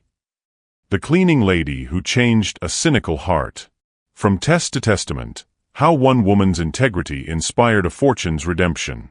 The doorbell rang, interrupting her thoughts. Dorothy shuffled toward the door, but Keisha was already up. I'll get it, Nana. She opened the door to find a young black woman in a professional blazer, carrying a leather briefcase and tablet. Ms. Washington? I'm Angela Foster from Morrison, Pike & Associates. We're the law firm handling the establishment of the Keisha Washington Scholarship Fund. Keisha's heart sank. Of course there would be lawyers, contracts, publicity requirements. Nothing was ever simple when billionaires were involved. I didn't ask for this, she said quietly. I know. That's actually why I'm here. Angela's smile was genuine. Mr. Blackthorne was very specific about the terms. You have no obligations to the fund, no public appearances, no interviews, No involvement of any kind unless you specifically choose it. Your name was used only with deep respect for what you represent, not to bind you to anything. Then why are you here? Because there's something else. Something separate from the scholarship fund. Angela opened her briefcase and pulled out a sealed envelope. Mr. Blackthorne asked me to deliver this personally, with no strings attached and no expectation of response. Keisha stared at the envelope like it might bite her. He also wanted me to tell you, Angela continued gently, that he's leaving Chicago. He's sold his apartment and is moving to Seattle to work with a non-profit that helps formerly incarcerated individuals find employment. He wanted you to know you won't have to worry about running into him around the city. He's leaving Chicago? The words came out smaller than Keisha intended. He says it's part of becoming the person he should have been all along. Angela handed her the envelope. There's no rush to read this. Take your time. And remember, no response is required or expected. After Angela left, Keisha sat holding the envelope while Dorothy pretended not to watch from the kitchen. You going to open it? Dorothy finally asked. I don't know if I want to. Sometimes the things we don't want to do are exactly what we need to do. Keisha carefully opened the envelope and found not a letter, but a photograph, the picture she'd shown him of Dorothy laughing in her pink head wrap. Underneath it was a single page, handwritten in careful script. Keisha, I've looked at this photo 100 times since yesterday. Your grandmother's joy is radiant, but what strikes me most is what you can't see in the picture, that you took this photo. That you capture these moments of happiness, preserve them, treasure them. That's who you are. Someone who sees light in the world and holds on to it. I spent 2 months watching you work, and I never once saw you the way you saw me, as a human being deserving of care. You watered my dying plants, organized my medication, arranged my space with kindness I didn't deserve and hadn't earned. You gave freely of yourself to someone who was nothing but a stranger who paid your company. When I scattered that money across my bed, I thought I was testing your character. I realize now I was revealing mine. You called the police because you were worried about my safety. After everything I'd done, your first instinct was still to protect me. That's not just integrity, that's grace. I can't undo the damage I've caused to your reputation, your career, your peace of mind. I can't take back the humiliation or the stress or the sleepless nights. Money can't fix betrayal, and public apologies can't restore trust. But I can make sure that your grandmother gets the medical care she needs. I know you'll want to refuse help from me. Your pride is one of the things I admire most about you, the way you've built everything in your life through your own effort and excellence. But this isn't charity, and it's not guilt money. This is debt. I owe you for 2 months of kindness I never acknowledged. I owe you for care I never thanked you for. I owe you for the lesson you taught me about what real character looks like. I owe you for showing me that my mother's heart still beats somewhere inside my father's son. The medical bills for your grandmother's treatment have been paid in full, all of them, for as long as needed. The doctors at Northwestern Memorial have been contacted. They're expecting you to call to schedule the first round of experimental treatments. You don't owe me gratitude. You don't owe me forgiveness. You don't owe me anything. But I owe you everything. I owe you the person I'm going to try to become. With profound respect and deepest regret. Harrison. P.S. The plants in my apartment are yours if you want them.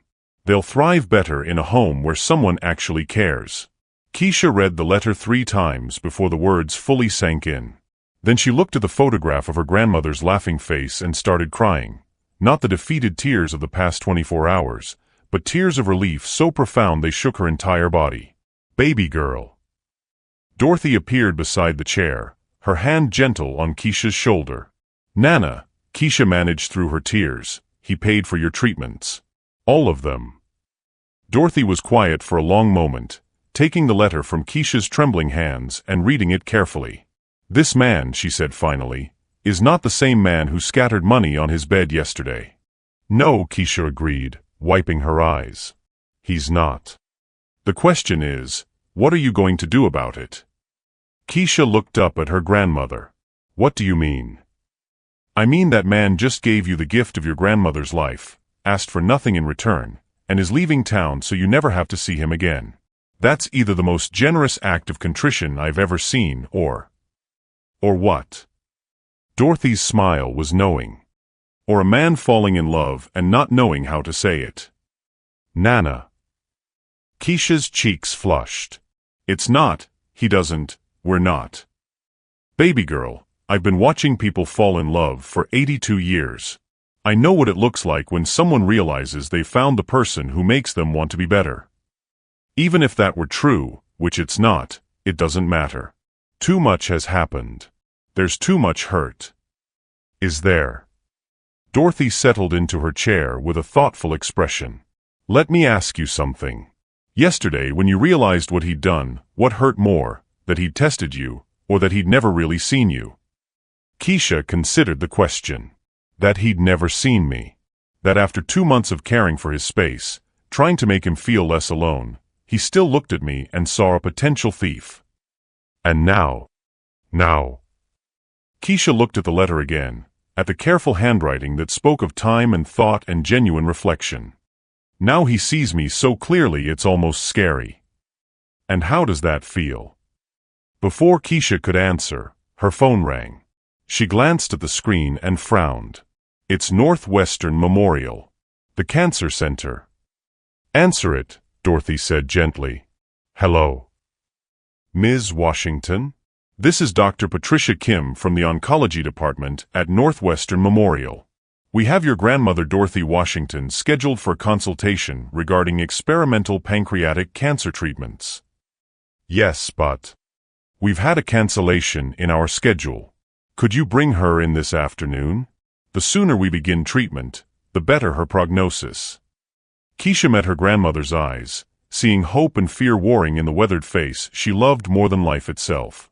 Yes, she said firmly. We'll be there.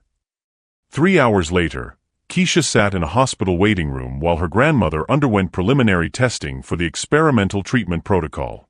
The oncologist had been cautiously optimistic. The treatment was showing promising results in early trials, and Dorothy's overall health was good despite the cancer. She has a real chance, Dr. Kim had said. A year ago, I would have had nothing to offer her. Today, I can offer hope. Hope. Such a simple word, but it felt revolutionary after months of doctors who'd offered only palliative care and comfort measures. Keisha's phone buzzed with a text from an unknown number. Ms. Washington, this is Angela Foster. I'm at O'Hare Airport with Mr. Blackthorne. His flight to Seattle boards in an hour. I know you didn't ask, but I thought you should know he keeps checking his phone, hoping you might reach out. If you want to say anything at all, now would be the time. Gate B7, United Airlines. Keisha stared at the message for a long time. An hour ago, she would have deleted it without responding. But sitting in this hospital, knowing her grandmother was undergoing tests that could save her life because of Harrison's intervention, she found herself thinking about second chances. About grace. About the difference between forgiveness and trust, and whether it was possible to rebuild the latter without abandoning the former. Before she could lose her nerve, she typed back. What's his phone number? The response came immediately, and Keisha found herself dialing before she could think too hard about what she wanted to say. Hello. Harrison's voice was cautious, uncertain. It's Keisha. Silence. Then, how is she? Your grandmother? Did the doctors? She's getting tested right now. They think the treatment could help.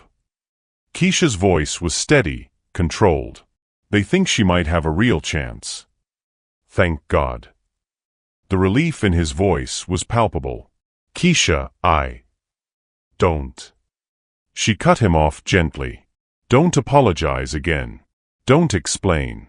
Just listen. Okay. Keisha took a deep breath. 2 days ago, I thought I knew exactly who you were. A lonely, wealthy man who saw me as nothing more than the help. Yesterday, I thought you were a cruel person who enjoyed testing people for sport. I was both of those things. Maybe. But today I read a letter from someone I don't recognize.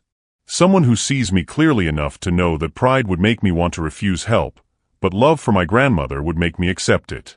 Someone who understands that the plants mattered because they showed I cared, not because they were part of my job. Harrison was quiet, but she could hear his breathing. The person who wrote that letter, Keisha continued, is someone I might want to know. Might want to trust, eventually. Might even want to be friends with, given time and patience and a lot of very honest conversations. Keisha. His voice was rough with emotion. But the person who scattered money on his bed to test me? That person hurt me in ways that are going to take time to heal. That person made assumptions about my character based on my race and my job, and no amount of money or scholarships or public apologies can undo that pain. I know, and I'm. The question is, she interrupted, which person are you going to be tomorrow? And the day after that? And the day after that? The question hung between them, carrying the weight of possibility and the fear of disappointment. I don't know, Harrison said honestly. I know who I want to be. I know who you made me want to become. But I've been the other person for so long. Then maybe, Keisha said quietly, you shouldn't go to Seattle alone. What do you mean?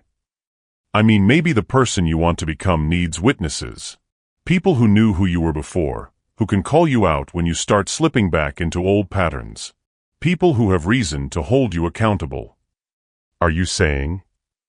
I'm saying my grandmother is going to need 6 months of treatment. After that, she should be stable enough to travel.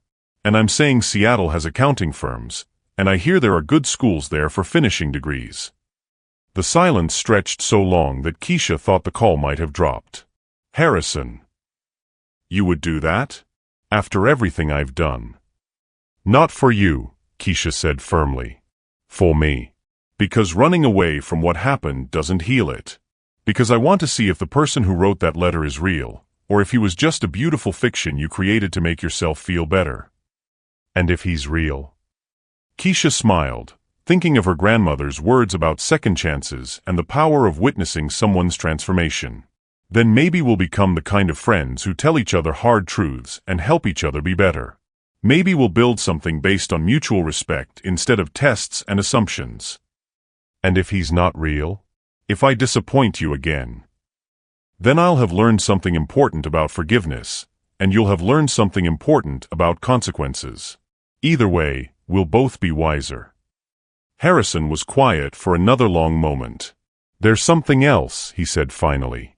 Something I didn't put in the letter because I wasn't sure it was my place to say. What? When I watched you call the police, when I saw you worried about my safety even after discovering what I'd done, I realized I was falling in love with someone whose character was everything mine wasn't.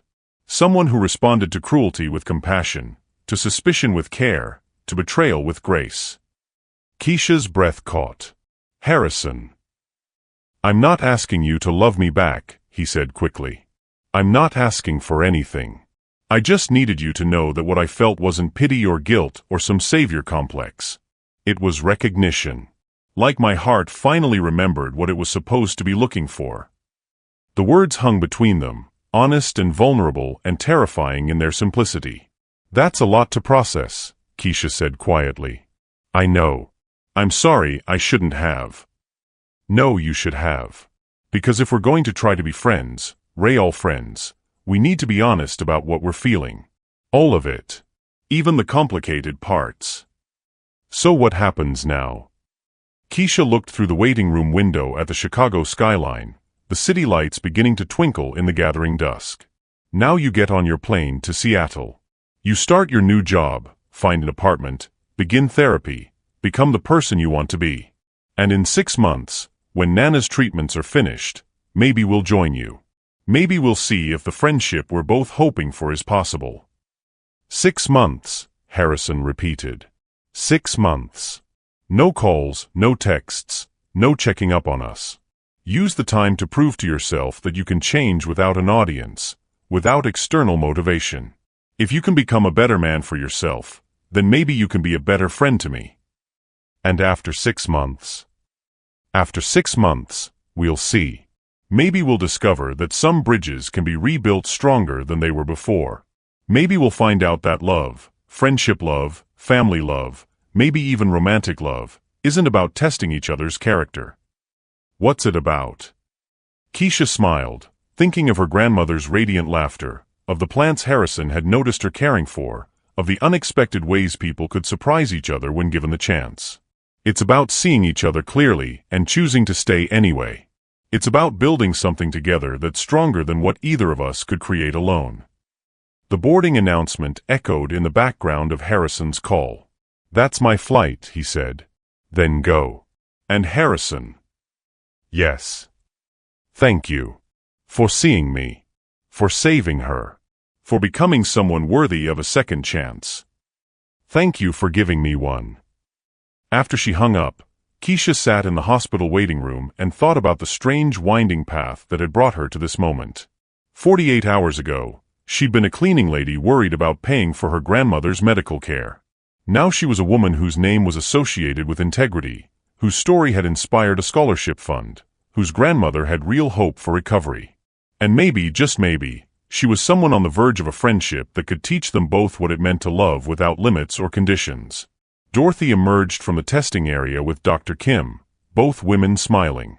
"The preliminary results look very promising," Dr. Kim said. "We can start the first treatment cycle on Monday." As Keisha hugged her grandmother, breathing in the familiar scent of lavender and strength, she felt something she hadn't experienced in months, genuine hope for the future. "How did it go, baby girl?" Dorothy asked quietly. "Did you call him?" "I did." "And?"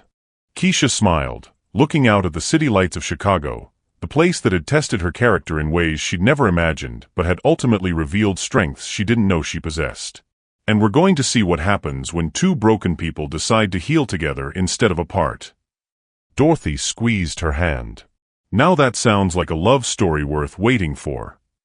The morning rain had stopped by the time Keisha and Dorothy stepped off the plane at Seattle-Tacoma International Airport.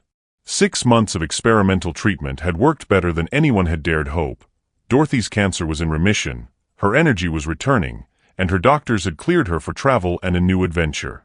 Keisha had finished her accounting degree with a perfect 4.0 GPA, her final semester funded by the scholarship that bore her name. The irony wasn't lost on her that Harrison's betrayal had ultimately opened doors she'd never imagined possible. They'd kept their word about no contact during the 6 months. Keisha had learned about Harrison's progress through news articles and social media posts from the nonprofit where he worked, a man slowly, methodically earning trust through consistent actions rather than grand gestures. Now, standing in the baggage claim area with their suitcases and their entire life packed into boxes being shipped separately, Keisha felt nervous for the first time since making this decision. "There he is," Dorothy said quietly. Harrison stood by the information desk, wearing jeans and a simple blue sweater instead of the expensive clothes she remembered. His hair was a little longer, his face more relaxed, and when he saw them, his smile was tentative but genuine. He didn't approach immediately, letting them come to him, respecting the space they needed to maintain their own power in this reunion. "Mrs. Washington," he said when they reached him, extending his hand formally to Dorothy. "You look wonderful." "I feel wonderful, thanks to you." Dorothy shook his hand firmly, then surprised him by pulling him into a brief hug. "But that's not why we're here." "No. We're here because my granddaughter believes in second chances, and I believe in her judgment." Dorothy's voice carried quiet authority. "Don't make us regret it." "I won't," Harrison said simply. "I promise I won't." He turned to Keisha, and she saw in his eyes the same careful respect he'd shown in his letter, seeing her fully, acknowledging everything that had brought them to this moment. "Hi," she said. "Hi." They stood looking at each other for a long moment, two people who had started as strangers, become enemies, and were now attempting something much more difficult, becoming friends. "So," Keisha said finally, "I hear you've been working with formerly incarcerated individuals. How's that going?" As Harrison told them about his work, about the men and women he'd helped find jobs and housing, about the trust he was slowly earning in a community that had every reason to be suspicious of wealthy white men with savior complexes, Keisha found herself relaxing. This wasn't the broken, cynical man who had tested her 6 months ago. This wasn't even the guilty billionaire who had tried to buy forgiveness with grand gestures. This was someone new. Someone who had taken the hardest path, changing himself from the inside out, earning respect through service, proving his character through consistency rather than proclamations. "Where are we staying?" Dorothy asked as they walked toward the parking garage. "I found you an apartment in Capitol Hill," Harrison said. 2 bedrooms, fully furnished, close to the bus lines and grocery stores. "The lease is in your names. I'm just the guarantor." "And work?" Keisha asked. "There are 3 accounting firms interested in interviewing you. I gave them your resume and transcripts, but they don't know about our connection. You'll earn any job you get on your own merit." Everything carefully arranged to give them independence, to avoid any sense of obligation or debt. As they drove through the city, Harrison pointed out landmarks and neighborhoods, acting more like a tour guide than someone who had appended their lives. But Keisha could feel the careful hope radiating from him, the fear that they might decide this had been a mistake. "Harrison," she said as they pulled up to their new apartment building. "Yes." "Are you free for dinner tomorrow night? Nothing fancy. Just friends getting to know each other." The smile that spread across his face was like sunrise after a long dark night. "I'd like that very much." And as Keisha helped her grandmother out of the car and looked up at the Seattle sky, she thought about the strange, beautiful journey that had brought them here. A journey that had started with the worst of human nature, suspicion, prejudice, betrayal, and had somehow transformed into something that looked remarkably like love. Not romantic love, not yet. Maybe not ever. But something deeper and more enduring, the love that comes from truly seeing another person, from choosing to believe in their capacity for growth, from building something together based on mutual respect and honest communication. It was the kind of love that didn't require tests because it was built on trust. It was the kind of love that her mother would have recognized, that her grandmother had modeled her entire life. It was the kind of love that could heal old wounds and create new possibilities. And it was just beginning. What does it mean to give someone a second chance? How do we rebuild trust after it's been broken? Share your thoughts about redemption and friendship in the comments below. And if this story moved you, please like, subscribe, and share it with someone who believes in the power of human transformation. Sometimes the most beautiful relationships grow from the most unexpected soil. Thank you for watching this story to the end. If you enjoyed this story, you will surely love the next one. It's as interesting as you can ever imagine. So do check it out. Click on the image showing on your screen right now to watch the next one.